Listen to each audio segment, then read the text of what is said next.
na. Kain tayo ng pananghalian. Tira sa New Year's Eve.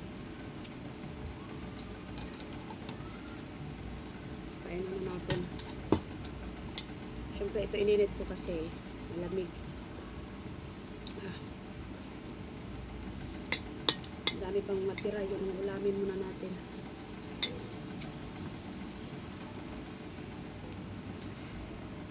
Medyo matigas yung pork chop.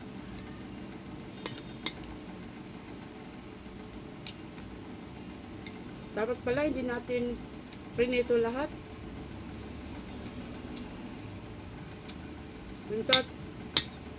Dapat inalang natin yung kalahat, isang kilo. Yung isang kilo prinito, yung isang kilo. Tawag nitong pork steak.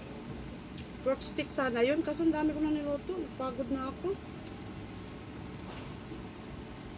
Ganda sana yun, di matigas pag pork steak.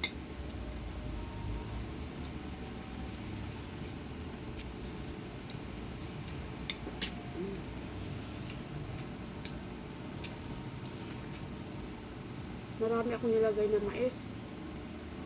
Kasi doon ko ito binili sa Divisoria. Mga 2 weeks before ko niluto. Kasi mahal dito. Ang isa nito dito, 50. Doon, 40, apat na. Apat, tatlo. 40 pesos.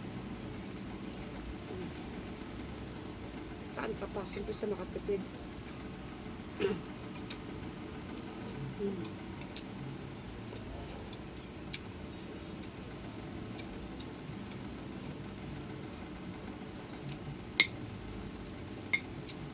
Kunti lang kanin natin. Para tayo ma-over.